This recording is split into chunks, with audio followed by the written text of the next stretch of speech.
Baiklah, Assalamualaikum. Kita jumpa lagi hari ni untuk belajar bahagi wang. Okey, tengok buku teks jilid 2 muka surat 11. Okey. Ada gambar murid, dua orang murid lelaki dan murid perempuan pegang satu cek yang besar tu. Nilai dia RM500. Nak bahagi kepada 2. Okey, masih ingat lagi tak masa kita belajar bahagi dulu, bahagi dalam bentuk lazim, kita kena ada 3 langkah, iaitu langkah yang pertama, langkah bahagi.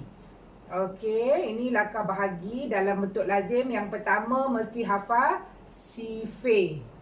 Lepas tu tolak, langkah kedua, dan langkah ketiga turun. Macam mana kita nak buat sifir tolak turun ni? Okey, tengok soalan pertama. RM500 bahagi 2. Okey. Ni RM500. Jangan lupa tulis RM. RM untuk wang bahagi dengan 2. Okey. Tulis juga RM di atas. Kita mulakan dengan sifir. Sifir 2. Dalam sifir 2 ada tak 5? Kena hafal sifir. Kalau tak hafal sifir memang susah nak buat. Okey, tak ada. Tapi yang hampir dengan 5 ni dalam sifir 2 ialah 4. Kena ambil yang kurang sebab lepas ni kita nak tolak. Kalau lebih daripada 5 kita tak boleh tolak. Kita nak nombor yang kurang dari 5. 2 darab 2. 4. Okey, sifir sudah. Sekarang langkah kedua, tolak. 5 tolak 2, 5 tolak 4, 1. Okey. Lepas tolak, turun. Turunkan kosong dekat sebelah 1. Turunkan sifar dekat sebelah 1 ni. Jadi 10. Balik semula kepada langkah yang pertama, sifir. Sifir 2, ada tak 10? Ada. 2 darab 5. Tulis dulu ke atas. 2 darab 5, 10. Kemudian tolak, habis. Okey. 10 tolak 10, habis. Turunkan sifar.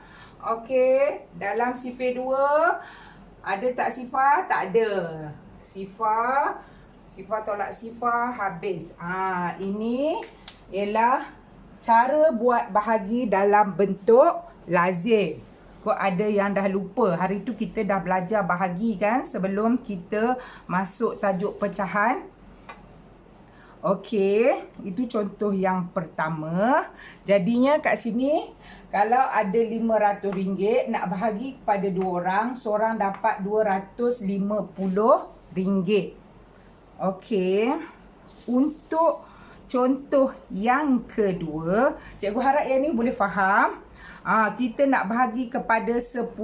RM730 bahagi kepada 10. Ini kita kena ingat sifir 10. 10, 20, 30, 40 dan seterusnya lah. Sifir 10, cikgu rasa semua orang boleh hafal. RM730. RM730 bahagi dengan 10. Okey, tulis dulu RM dia. Ingat ya, kalau wang mesti kena tulis RM. Kalau tajuk berat mesti tulis gram atau kilogram.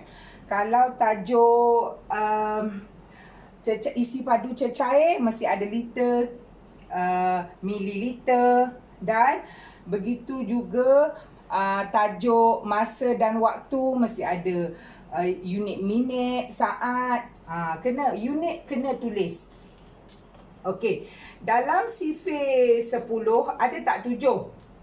Tak adalah sebab 7 ni tak boleh nak bahagi dengan 10 sebab 7 lebih kecil daripada 10.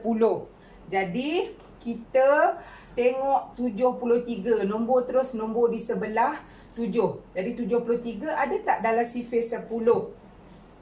Tak ada, tapi hampir-hampir dengan 73 ialah 10 darab 7. Tulis dulu kat atas 70. Okey. Lepas sifar 7, kita buat tolak. Okey. 73 tolak 70, 3. Lepas tolak, turunkan kosong atau sifar. Okey. Balik semula kepada sifar 10.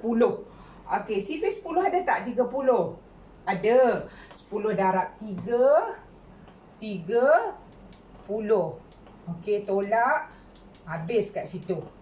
Bila tolak habis. Jawapan dia di atas.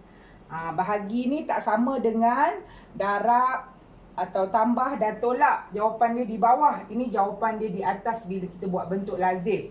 Jadi kita dapat RM730 bahagi dengan 10 dapat 73. Kalau mak dia ada 10 orang anak, bahagikan anak dia RM730 kepada 10 orang anak, seorang dapat RM73. Okey. Yang sebelah dia tu bahagi dengan 100, sifar 100. Cikgu rasa semua orang boleh buat yang tu. Sifar 100, 100, 200. Okey, muka surat 12 bahagi dengan 5 dan bahagi dengan 8. Okey, cikgu akan tunjukkan lagi satu contoh. Soalan nombor 4, muka surat 12. Okey, cikgu padam dulu yang ni.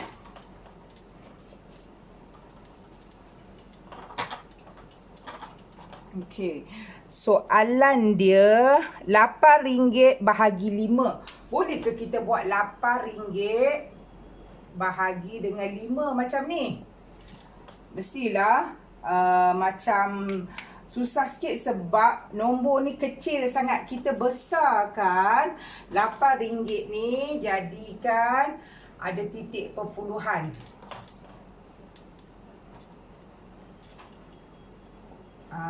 Bahagi dengan 5. Okey, sifar 5 pun mudah. 5, 10, 15. Cikgu yakin awak dah semua dah hafal sifar.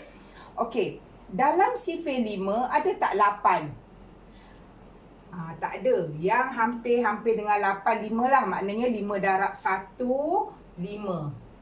Kemudian langkah kedua, tolak. 8 tolak 5, 3. Lepas tolak, turun. Yang penting hafal langkah ni. Sifar, tolak, turun. Setiap nombor ni kita kena buat sifar, tolak, turun. Sifar, tolak, turun. Okey, sekarang kita dah dapat 30. Dalam sifar 5 ada tak 30? Ada. 5 darab 6. 30.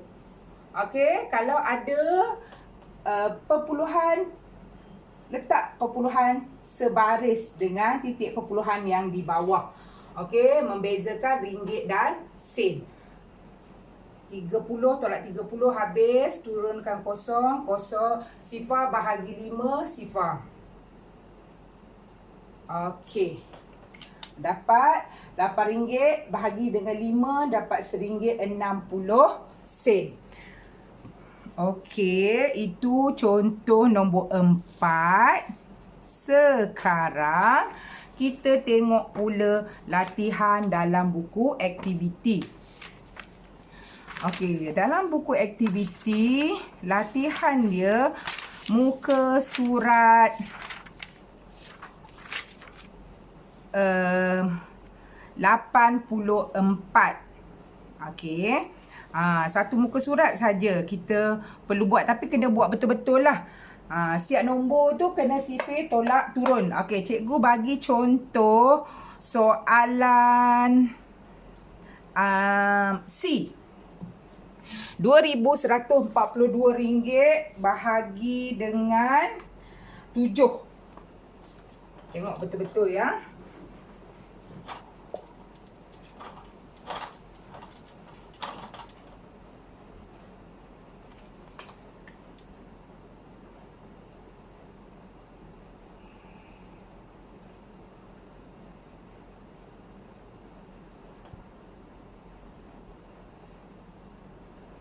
Ini kena ingat sifar 7 sebab kita nak bahagi dengan 7. 2 boleh tak bahagi 7? Tak boleh. 2 nak bahagi 7 tak boleh lah. 2 ni sikit, 7 ni lagi banyak. Okey, kita titikkan ke atas. Tak titik pun tak apa, tapi nak buat titik pun bagus juga. Kita terus tengok 21. Ada tak dalam sifar 7? Ada. 7 darab 3. 21. Tolak, habis. Okey, lepas tolak, turun.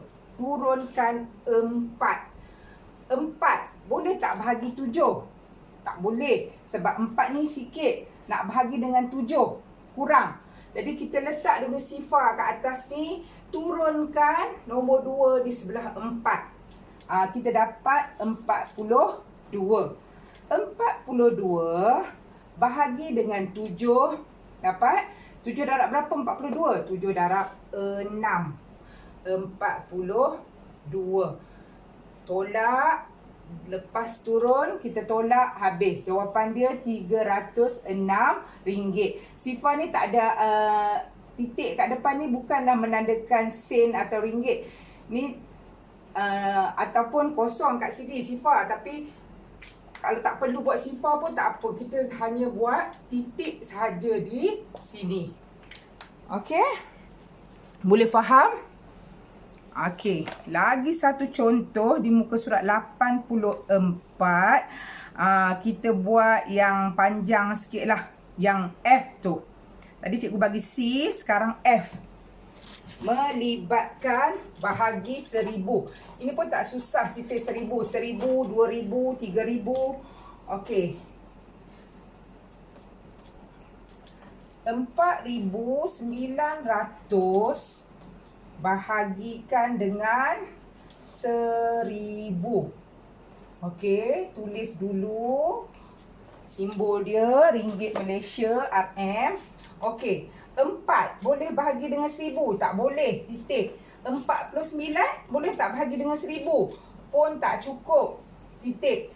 490 bahagi 1000? Tak boleh juga, sebab ratus saja. Ini nilai dia 1000. Jadi 4900 bahagi dengan 1000 dapat 4000.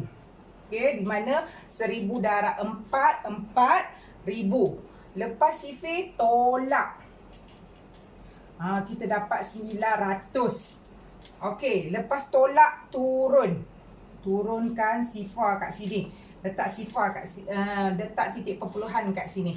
9000 bahagi dengan 1000 dapat 9000. Di mana 1000 darab 9, 9000. Okey, 9000 tolak 9000 habis. Turunkan sifar, sifar bahagi 1000 sifar. Okey, dapat jawapan dia RM4.90. Ada RM4,900 bahagi dengan 1000. Katakan nak bahagi dengan 1000 orang, seorang hanya dapat, kita akan dapat RM4.90. Cikgu dah cerita hari tu, kalau bahagi, kalau tolak, duit kita akan jadi kurang. Kalau nak jadi banyak, kena tambah. Okey, ataupun darab, kita gandakan. Darab ni kita gandakan. Jadi semakin banyak. Okey, sampai kat situ penerangan dari cikgu. Nanti buatlah latihan muka surat 84 tu. Okey. Tengok juga bahagian kenal mata wang negara ASEAN dan negara-negara lain. Cuma cikgu nak ingatkan, buat latihan dalam buku aktiviti yang cikgu suruh buat ni sehingga muka surat 84. Tajuk wang dari muka surat 77 hingga 84. Dan tajuk-tajuk sebelum ni lah yang cikgu dah suruh buat.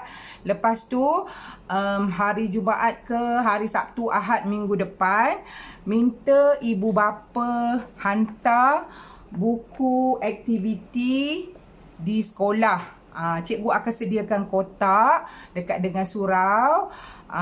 Minta ibu bapa tolong hantar buku aktiviti anak-anak dalam kotak yang cikgu sediakan. Masuk dalam kotak tu, tahun cikgu labelkan lah anak murid Cikgu Farina punya buku matematik. Tahun 3 Farabi, 3 Jazari, 3 Kirmani, 3 Kazin dan 3 Rais. Masuk kat situ untuk cikgu tanda masa cuti nanti. Tolong siapkan dulu sebelum hantar. Okey? Esok pun hari Rabu cuti, boleh buat. Yang mana yang belum buat lagi tu. Okey? Terutamanya tajuk wang ni lah, sampai bahagi wang sampai 84. Okey, terima kasih.